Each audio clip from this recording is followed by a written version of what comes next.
Now let's move on to the third segment of the video on limit and convergence.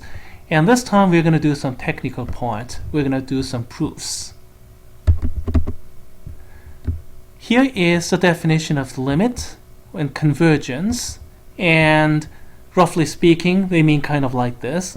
Absolute value of a n minus a gets arbitrarily small as natural number n gets sufficiently large. That's what it means. And we're going to use those rough translation in the proofs. And the very first thing we have to do is the uniqueness of the limit, which means there's only one limit. If there are more than one, then everything we have done so far is moot. Of course, that's not the case. Limit is an important quantity, which means this must be right, and we have to prove it. The proof is not too difficult, but there's a bit of a tricky thing at the very first step, and here it is. For arbitrarily given epsilon, for sufficiently large n, we can set that the distance between an and a is less than epsilon over 2.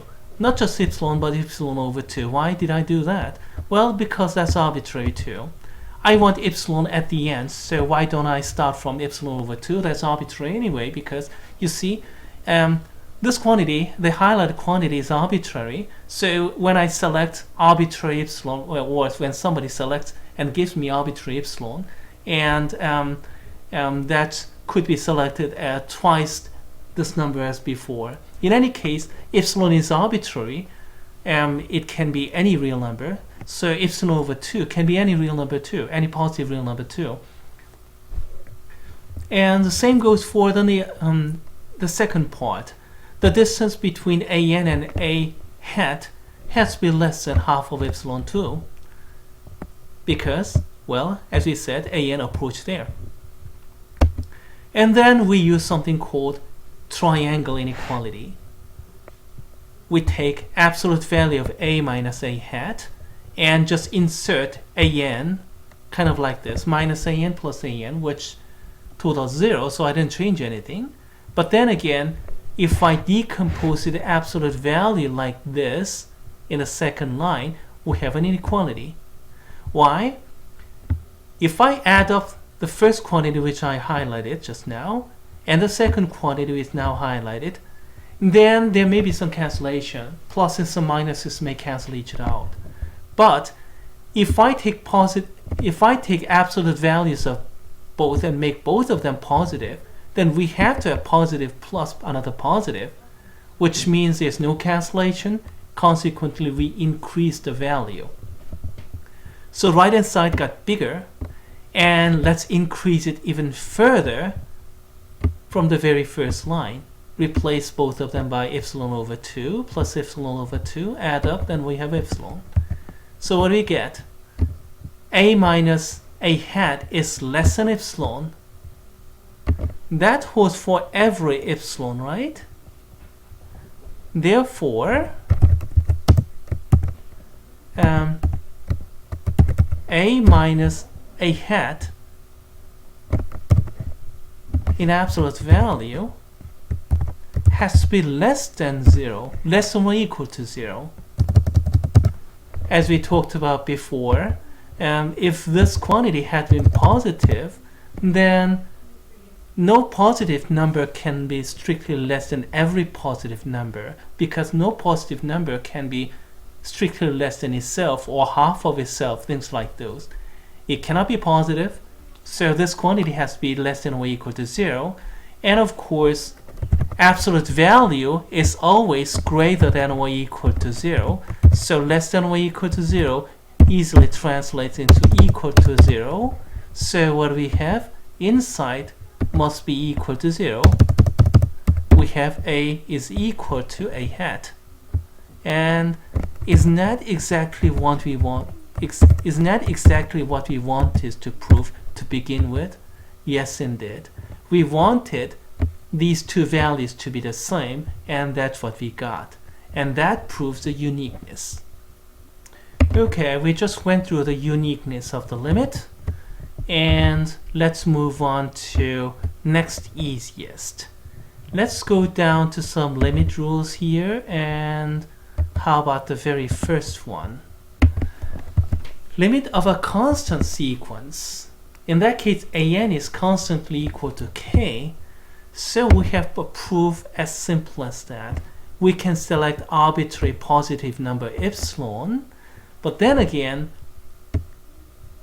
an is just k, and then candidate of the limit is also k, so this an minus k is just k minus k. That's always less than epsilon because that's 0. So we don't really have to select any capital N, but we can simply select it as a very first entry. Capital N is equal to 1, then that's done. Actually, this doesn't even deserve the name proof. It's so simple. The next one, well, intuitively speaking, is equally as simple. If n goes to infinity, then n goes to infinity. But to write the proof down precisely is not that simple. It is related to the monotone sequence theorem, to tell the truth. It has something to do with this least upper bound property, amazingly. And the third one is even more complicated, actually. And never mind. Let's not worry about these two, at least not at this level. These two are related to a very famous theorem called Archimedean property, and that's going to be covered in Real Analysis 1, I think. I haven't taught Real Analysis 1 in UNT Dallas, so I cannot say for sure. I have taught similar course in Minnesota before, and traditionally I used to cover that in Real Analysis 1. But one semester when I taught Real Analysis 2, Math 3610, here in UNT Dallas, students didn't know about it, so I had to do it in Real 2. In any case, it's too tough for us, so let's not worry about that. Let's move on to some other limit rules, and let's talk about the first one.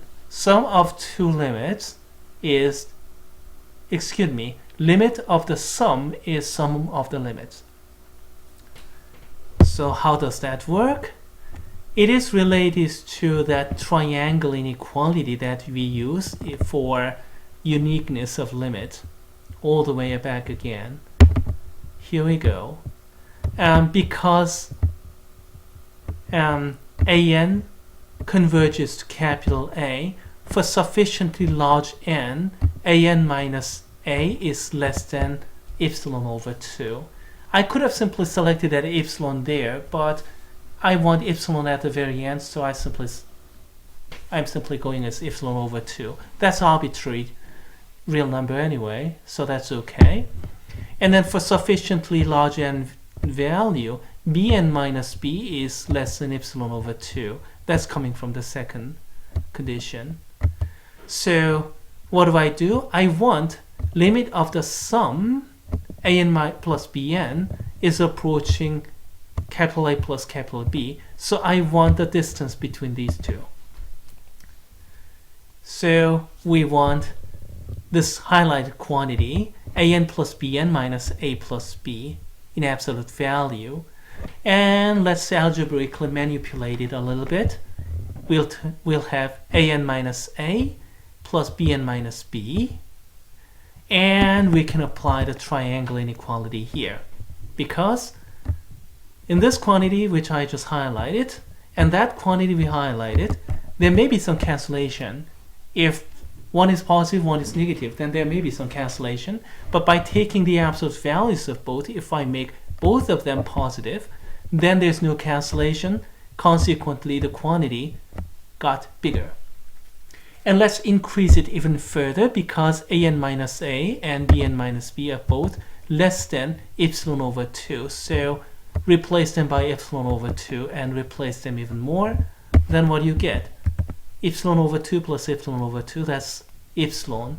And basically that's what we have. If n is sufficiently large, then an plus bn minus a plus b is less than epsilon. That completes the proof. So we just proved the first limit rule. Let's go over to the next one, which is almost equally as easy, maybe even easier than that. Okay, let's go ahead and do that. It's left to the students as an exercise. Okay. Maybe we should do it. Okay, I typed everything in. The reason it was left to the students in the previous notebook was because this notebook, which I copied from, was not for Calculus 2 level. For that level, it was so trivial, it was left to the students. Here, it's not that trivial, so let's talk about it. When k is equal to 0, then there's nothing to prove, because when k is 0, then k times an is just constantly 0. The right-hand side would be, well, k times a is also 0, so we don't really need anything. Limit of 0, constantly 0, so everything is 0. So let's assume k is not 0, and we're going to divide something by k. Let's select epsilon arbitrarily. Arbitrarily select epsilon. And for sufficiently large n, an minus a is going to be less than arbitrary bound, which we can write as epsilon over k in absolute value. Again, we could have selected as just epsilon, and all the way right hand side we'll have some k times epsilon in the end, but I want epsilon at the very end, so let's begin with epsilon over k in absolute value. That's arbitrary too, so because epsilon is arbitrary, dividing by some number, again it's going to cover any positive number, so that's arbitrary. Now let's put everything into the definition. We want k times an minus k of a in absolute value is arbitrarily small, so let's algebraically manipulate. Let's take absolute value of k out, and then absolute value of k minus a is less than epsilon over k. So what do you have? K times epsilon over k in absolute value. After cancellation, we have just epsilon. And that's precisely what we wanted to prove from the beginning. So there we go. We just proved these two, and then if you use k equals -1 and combine it into the previous, then we can prove that this limit of difference is difference of the limit. You can prove that one too. As a matter of fact, you'll be able to get something like this one as well. Okay, then k1 times in plus k2 times bn will be equals to k1 times a plus k2 times b. So we're going to get something like this one as well by combining this result for k1 and k2 and that result for k1a and k1b, k1a and k2b, and then we're going to get something like this. And by selecting k1 as 1, k2 as -1, we're going to get a minus b case and a lot of other things. This kind of quantity, k1a plus k2b, is called a linear combination, and that kind of thing will be important in Math 2700 linear algebra. Now the other limit rules are a little bit harder, and you have to be a little bit more careful in selecting the capital N value. In the previous cases, I didn't emphasize those. I simply used the term sufficiently large and then just moved on.